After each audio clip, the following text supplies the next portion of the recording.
Hey guys, Dr. Sean here. We're going to talk about our mailbag segment today. We're talking about childhood ear infections. I have a grandmother, that came to us and said, hey doc, I got a question for you. I got a grandson, 19 months old, so very young, right? Year and a half, year and a quarter old, has got ear infections. And she said, I don't understand why. And she posed a couple questions for me. One, does he need antibiotics? Two, why doesn't the care that he's receiving work? Now let's go through his history because she gave me a great analogy here. She went through it and she said, hey, he's seeing a pediatric chiropractor, which is awesome. Super, super glad about that. They can adjust, they can do cranial work, they can do all these things. That should be helpful. He's also got a phenomenal diet. Apparently mom is super healthy and likes to eat really, really good. So she's like, well, why is all this going on? So let's go back and recap this and look through it and see what could be happening here. Let's start with the chiropractic care. Number one thing when you're dealing with ear infections, you have to understand that in a child, they have something called a eustachian tube. It's a tube that runs from the ear to the nose. In an adult, it's got an angle to it, downward. In a young child, it doesn't yet. It stays flat, straight across. So if something gets in that tube, it can run into the ear very easily. When it's this way, it doesn't go uphill. So it struggles. So that eustachian tube becomes a problem. Now here's a tip for all you mothers out there that are bottle feeding or even breastfeeding and things like that. When you feed a child, try not to feed them laying down because it's that tube, you're pumping stuff into the ear canal. Try not to do that. The next thing is when you're done feeding them, keep them upright for about 30 minutes after you're done. Because you want to make sure the body's pushing that food down through the stomach, not letting it come back up. So in this case now, we're looking at this individual, they're eating a great diet and they're beyond, formula and things and they're beyond breast milk at this point. They're eating real solid foods. So this is where my question becomes. Once you start getting the solid foods, you're going to think, well, we got to be able to digest them. We got to be able to break those foods down.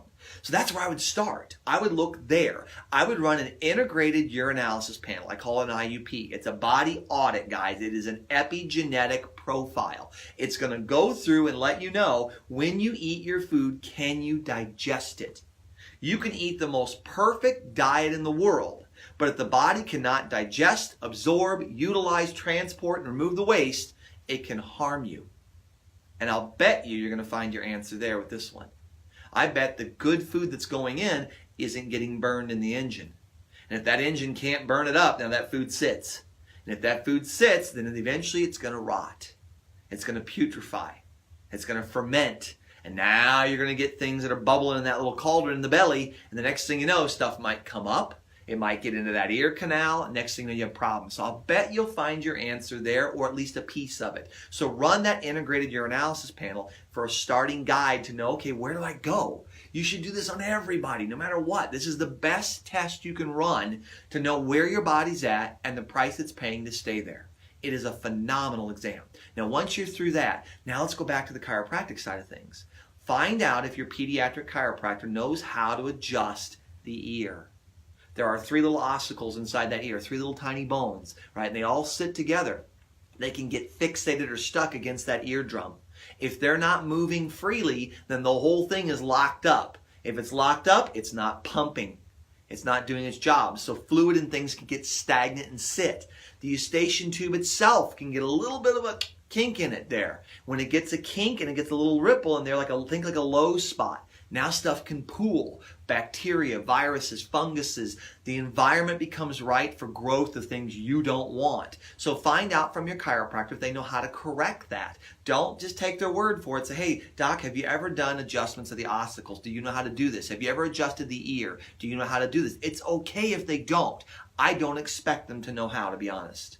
I would say of the chiropractors I've run into in my career, maybe 10% know how to do it. That means 90% of them don't. If they don't, have them call me. I'll teach them how. It's not that hard. I will show them how to do it. Then they can do that treatment, that adjustment. Then let them do the other skills that they know, and great things can happen. So that's the next thing I would do. Now the question she asked is, does he need antibiotics? Well, let's look at this. What's an antibiotic do? Right? It's a pinch hitter in baseball. That's what an antibiotic is, guys. It doesn't really get rid of anything in the body. The body has to do that. Your immune system has to kill stuff off. Right? It's the one that finally finishes it off. Well, if there's a kink, a mechanical problem, if it's a dietary issue that's causing all this stuff, then what's the antibiotic going to do? It's like taking a painkiller for a brick on your hand. Until you take the brick off, it doesn't matter how much aspirin you take, it's still going to hurt. You got to remove the cause. So you got to find the leak in the tire. right? So the chiropractic care, the antibiotic, all the dietary things, that's pumping air in.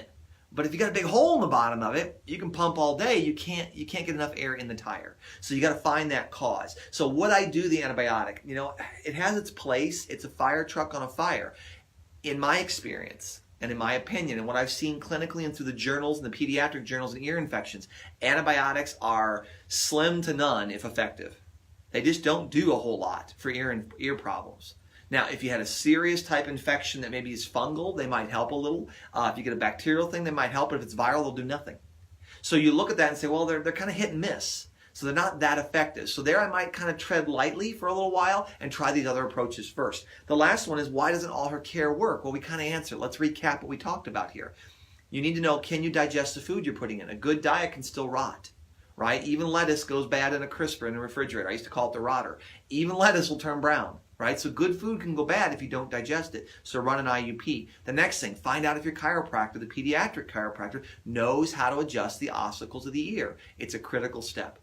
Okay? Then the last thing here, this is what I would do for a quick fix. Garlic, mullein oil, sweet oil. Learn those three things. Garlic is nature's antibiotic. It's a killer. It knocks off viruses, bacteria, and funguses. It's a great thing. Kaolic is a brand I'm familiar with. Get a drop of that. Put it in the ear. Then go ahead and get either a sweet oil or a mullein oil. Those are soothing to the ear tissue. This formula has been used for hundreds of years for different cultures around the world to help little children with ear infections. Because guess what, guys? 1,000 years ago, kids got ear infections too. They had to find a way around it. So here's how you do this. You take 1 drop of the garlic, put it in the ear. 1 drop of the mullein or the sweet oil, pop it in the ear. Put a little cotton ball over it, maybe some of that paper tape that doesn't hurt anything. And as the baby's laying there or sleeping or resting or you're holding them, keep that ear up so it'll drain inward. Do it 3 times a day. If you do that 3 times a day, follow the IUP, learn about the adjusting of the ossicles. You do those 3 things and you'll probably take care of your ear infection, you'll restore normal function, you'll have a happy little baby. I'm Dr. Sean. I hope that helps you. Take care.